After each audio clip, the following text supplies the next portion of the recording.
Good evening, ladies and gentlemen. Easter weekend here in northern Ontario. We seem to have lost most of our snow, pretty much all of it really. It's been raining for the last couple days. I thought I would discuss speed limiters. In my opinion, speed limiters have to go, and so do split speed limits.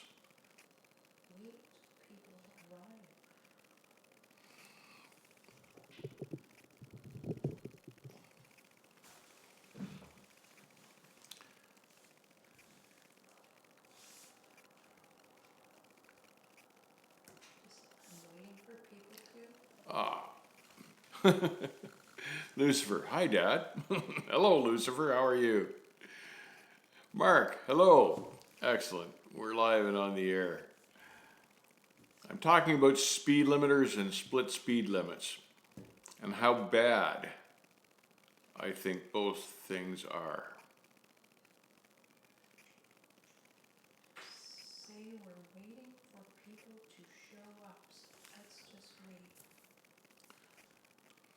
We're waiting for a few more people to show up and get online with us. Doing our sound check and our lighting. Everything looks all right from here. You would agree, Christopher? Thank you. Thank you for that. Just give everybody a minute or two more. See if we can catch a few more people to talk with us.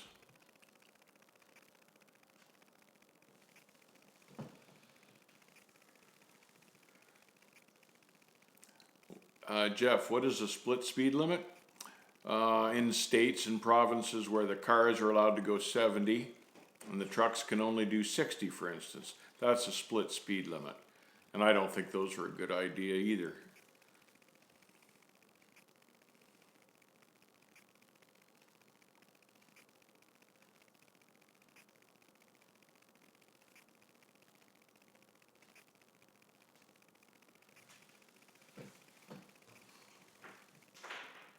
Something like, well, let's get started. Interesting, never seen one? Never seen a split speed limit, Jeff? I'm not sure, Jeff, where you live, but just about every place has a speed limit on trucks that's lower than the speed limit on cars. That's a split speed limit, and that's what I'm talking. I live outside of Barstow, California, and it can get too siggly for the trucks.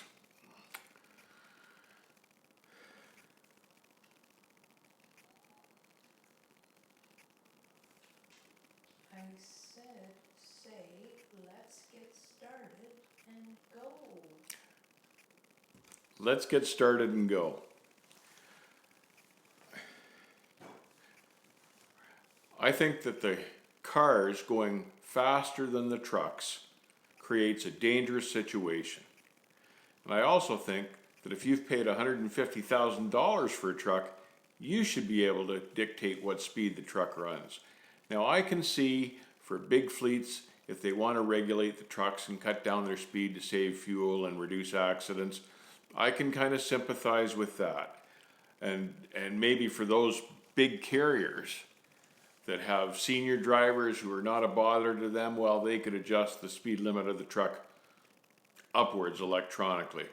I think if you're an owner-operator, I think you should be able to run as quickly or as slowly as you want, especially if you're a guy that's been at it for a while, because you can judge the conditions better than anyone else. You're there in the driver's seat. So it's, I think it should be your call anyway. I can see the big companies would want to save fuel and they say it cuts down on greenhouse gases, but I seriously think that having trucks traveling one speed and having cars coming up behind them traveling faster than another speed creates a hazard. Greg, you disagree. Let me know why. I'd be interested to hear your take on it.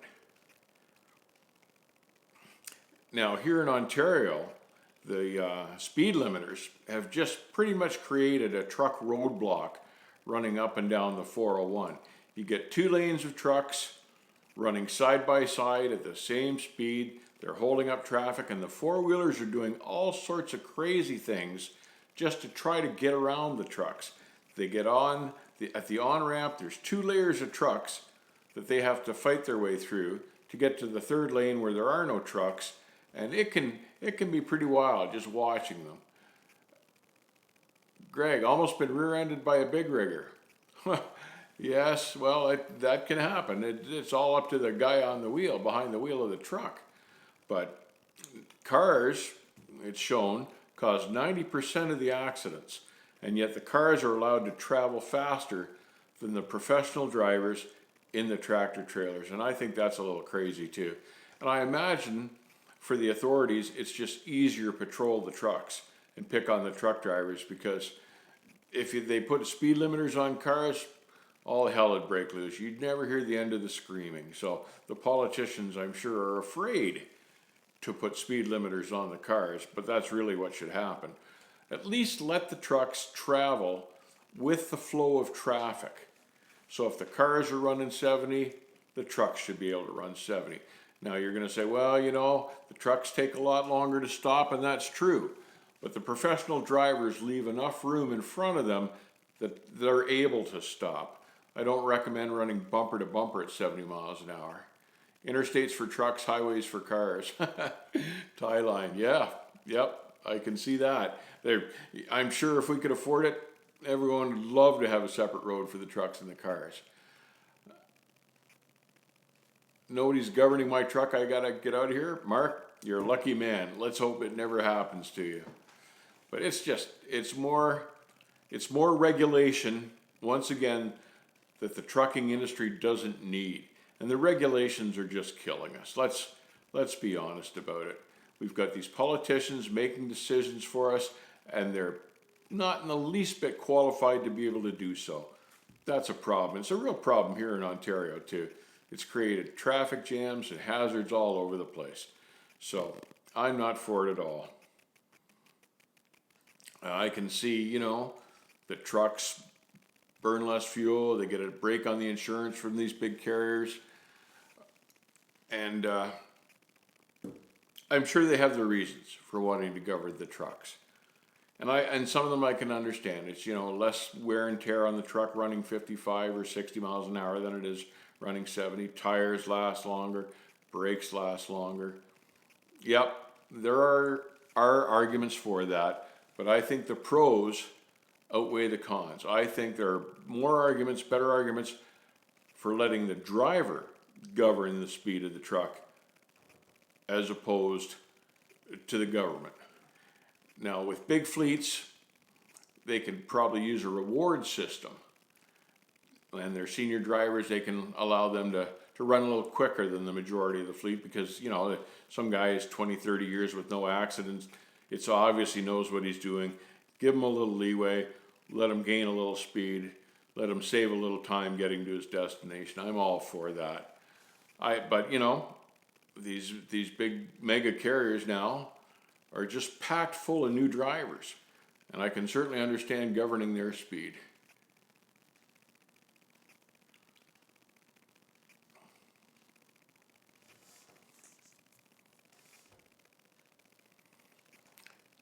Perhaps if all these mega carriers hadn't put themselves in the position that they could hire professionals instead of the rookies that they've got now, perhaps we wouldn't be in this predicament. But it is what it is these days. I hate that expression, but the big carriers have created their own problem, and this is like a makeup solution to help them get their rookie drivers better safety statistics, basically, and try to keep them out of accidents. So this is the solution. So, not wanting to be the only guys in the game, they've petitioned the government to cut speed limits for all the trucks. And Ontario and Quebec have both done that. They've limited the trucks to 105 clicks, which is about 62 miles an hour. But it's just plugging up the roadways. And the 401, if you've ever been on it, is already a mess. The government's always messing with the ones to move the economy. Yeah, that's right. It just amazes me that they do that. But I think trucking is an easy target for them to pick on. And I think we're scapegoats. I think they blame a lot of this stuff on us. God knows they blame enough accidents on us, and yet the statistic shows that 90% of the time it's caused by a four-wheeler, not by a truck. But I don't know. I just think it's already too much regulation. I work for Paul's Hauling, and they say that it's supposed to save fuel and keep the speed tickets down. From Danny. Yes, I believe both those things are true, and especially if you're hauling fuel or something like that, I can absolutely understand why they'd want to restrict the trucks to a little lower speed. But why get rid of speed limiters?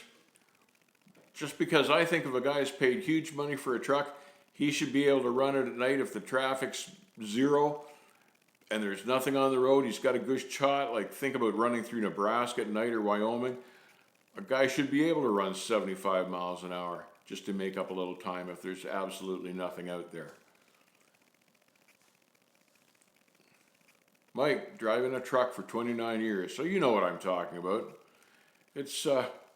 It's overkill and overregulation on the government's part, and it's being pushed on us by these mega carriers that get the support of people like, or they belong to, the OTA or the ATA, that would love to eliminate the independents and the small companies and just get rid of their competition.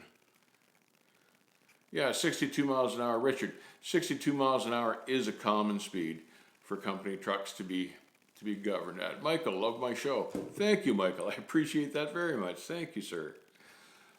But, I don't know. I'm sure they could justify it left, right, and center and all over the place. I just don't agree with it. And I don't agree with the split speed limits either. I think it creates a hazard. You get these guys coming up behind these trucks doing 10, 15, 20 miles an hour faster than the truck. They decide they need to change a lane. They don't have the time to check properly beside them. They hit another car. They pile into the back of the truck. Usually they pile into the back of the truck. I think there needs to be an advertising and education program. Nebraska is a good state, but traffic is slow at night unless you're governed. What's the speed limit on a B train? Well, they govern the B trains at 105 here in Ontario, but most of the time they can't even make that because they're pulling so much weight and they're on a bit of a grade that rarely do those guys ever hit 105.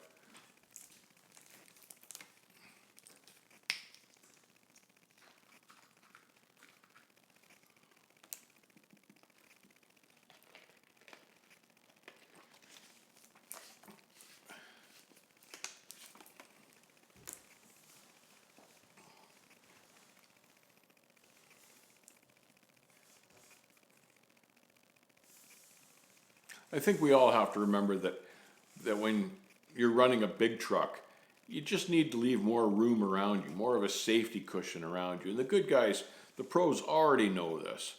So I think being governed at their speed takes away from their ability to move away from traffic. And I think sometimes it crowds them into the traffic because they can't get away from it either. And trucks aren't allowed to move in the left-hand lane and get away from the traffic. They've got to sit with it.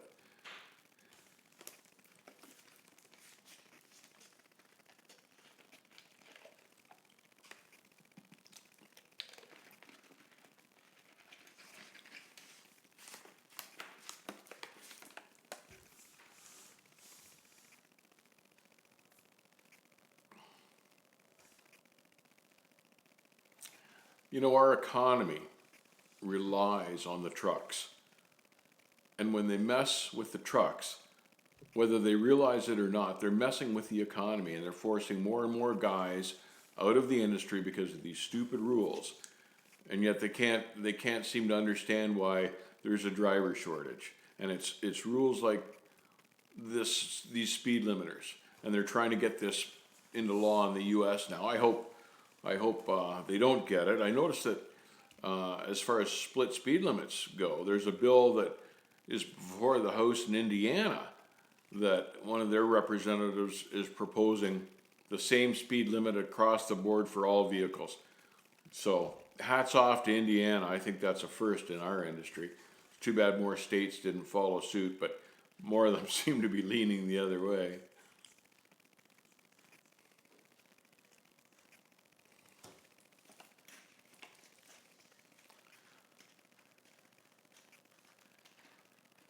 I like the areas, Bob, where the traffic is allowed to move through and merge. I agree. I agree. Just, traffic jams cost billions of dollars to the economy every year. And anything they could do to alleviate these traffic jams would help the economy. What's a truck brand I would recommend? I've always bought PACCAR stuff. I like the PACCAR stuff. Kenworth or Pete, they're both good. They're both made from PACCAR, and that's what I buy. Ty, California, the 55 speed limit for trucks. Yes, I've run California plenty, and 55 could be kind of tough, but there are a lot of hills in California, so it's not too hard to keep to 55, especially if you're rolling over the grapevine and then you hit the valley. But you just got to pay attention and get out of California as quickly as you can. You get up into Nevada, and then you can run there again. And the same with Utah, Wyoming, Nebraska. They're all good. They all let you run through there. It's just you just got to get your load out of California. All trucks will be self-driving in 5 years. It won't matter. Luke, I disagree. They can't even get the sensors on my car to work properly. So I doubt they're going to have autonomous trucks in 5 years. Not a hope. Effing, it's strange how the American Volvos don't get the same qualities over here. I've heard that before. I've had European guys just rave about how Volvo's a great truck. But here, not particularly, but perhaps they've just got better workmanship at the Volvo plant in Sweden than they do at the Volvo plant here. But yeah, I hate the way four-wheelers shoot around the trucks. That makes me more nervous. Tyler, absolutely. It scares the heck out of me too. I'm a fairly calm guy, but I don't even like to drive in the heavy traffic when they're whipping around me like that. It's unsettling. It's scary. They have autonomous passenger planes. Well, there's nothing to hit up in the sky except another plane. Here, there's traffic all over the place. And that's one of the big challenges for these autonomous trucks that they haven't conquered yet. How they're going to handle the traffic. It's not like an airplane. Trucks are not like airplanes.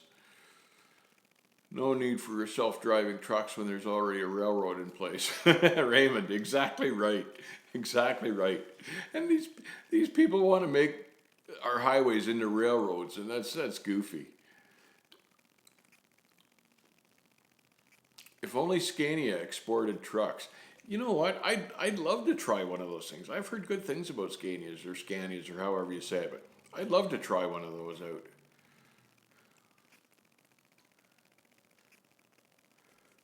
What is your thought on someone driving a Europe truck?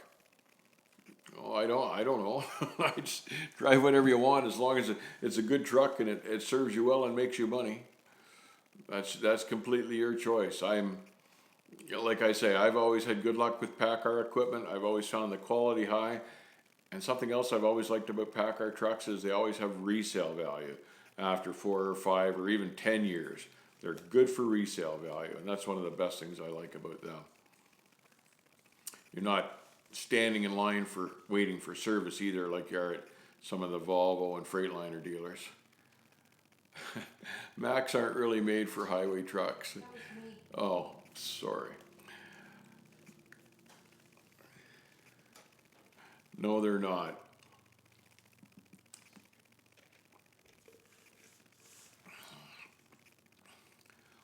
Trucks are not allowed in the left-hand lane to pass. No, in almost every state and province, they're not allowed in the left-hand lane. The left-hand lane is reserved for cars. PACCAR trucks are just more comfortable. I'm a bigger guy and find them very comfortable. Benjamin Potter. Me too. There's all sorts of room in them, and they ride well. What do I think about the merger between Swift and Knight? I don't even know what to say about that. Two huge companies. You always think of Swift as kind of being the bottom of the pile, and I always thought of Knight as being not at the bottom of the pile, so I can't understand. I know Knight had a bad year financially. Maybe that's why they're doing it. I couldn't say. I'm really not that well informed on them. But 2 mega fleets, thousands and thousands. How about Werner? Werner seems to be holding their own. God knows why, but They're finding lots of new guys every day to drive the trucks, I guess. I like watching on YouTube all the Werner crashes and jams they get into.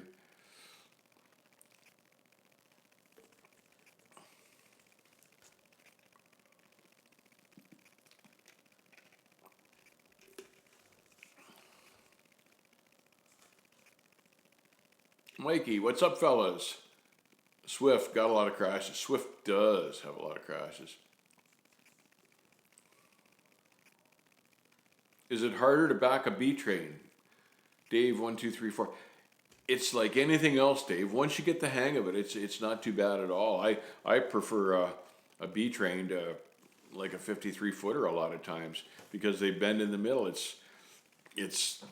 I enjoyed B trains. I worked with B trains for about 7 years and quite got to enjoy them. I found them quite maneuverable.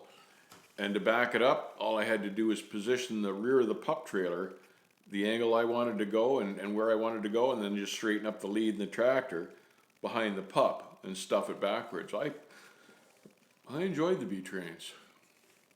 Raymond Ward likes Pete's. Well, Raymond, me too. I've still got my old one. I'm just going to start cleaning it up here. The weather's turning nice enough now I can do that. I'm about ready to hang it up as a trucker. Logs get mandated in December. Homer. You know what, Homer? I was worried about the E-logs, but it didn't turn out to be that bad a thing. I come from a background of running produce out of the coast, and you've got to make time doing that. But I found after I got used to the E-logs that it wasn't as bad as I thought it was going to be.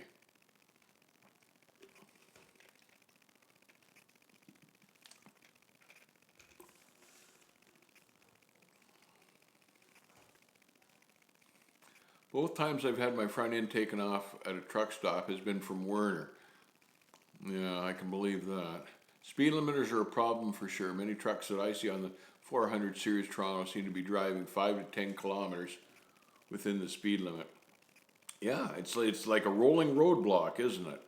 And the cars just hate it. But hey, don't vote Liberal next time if you don't like it. I certainly don't vote Liberal.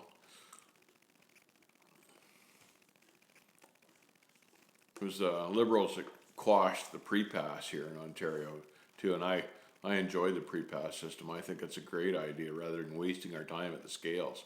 Give us the green light and let us roll on by if we've got a good safety record. Like, why not?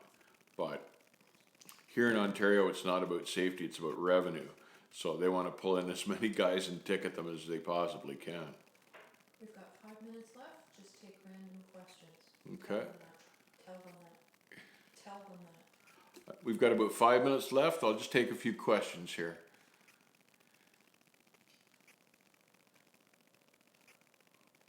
Are the new Cascadias roomy? Honestly, I haven't been in one of the new Cascadias, but the older ones were pretty roomy. Have I ever driven dump trucks? Yes, Dave, I drove dump trucks. I didn't care for it that much, but I worked for a cranky guy. I think that's part of what wrecked it for me. But yeah, I drove dump trucks for a summer one year, just so I could stay home and be home every night. But I didn't particularly enjoy it. You'd think I would. It's easy work, but it's boring as all heck. You see the same back and forth to the pit. What advice would I give someone that's starting into trucking? Go slow. Don't rush at anything. Relax, take your time, and triple check everything you're doing, especially when you're going to back up or something, or you've got a blind spot. Check it out. Be careful. Take your time, move slowly. Are Peterbilts a good starter truck to buy? If you've got the money, absolutely. They're more expensive, but if you can afford to start out that way, you'll get a good truck out of the deal. What's my opinion on money in flatbed versus dry van and reefer? The latest stats I read show the flatbed guys making the best money right now. Van and reefer not so much. I know when I sold my reefer here a couple of years ago, the market seemed to have gone fairly flat and wasn't really improving at all. And the new reefers are expensive as heck, and you've got the emissions problems with them out in California. So I don't know. Flatbed seems to be where it's at right now, but as soon as everybody rushes into flatbed, they'll drop those rates too, so. Flatbed and lowboy is what I plan on running, Mikey Hollywood. It's a good choice right now, Mikey. That seems to be where the money is. It's the flatbed work. It's a lot of work, and maybe that's why guys aren't getting into it in droves. It's hard work, chaining and strapping and tarping, and you're up and down, up and down off the trailer 100 times. Mikey, I hope you make good money with it. I think there's still money to be made there. Although I noticed a few of the guys I know at Landstar have gotten out, and they're mostly a flatbed outfit. But I don't know, maybe Landstar is taking too much of a cut lately, and they're losing their guys. I hear hotshot owner operators pay more than flatbed steel hauling owner operator. You know, I've never been involved with hotshot at all. I don't know what kind of money those guys make, but I don't think they move around a whole lot. I think, you know, they do a lot of sitting and waiting for special delivery packages and stuff like that. I don't see a whole lot of them anymore either. So I'm not sure how those guys are doing.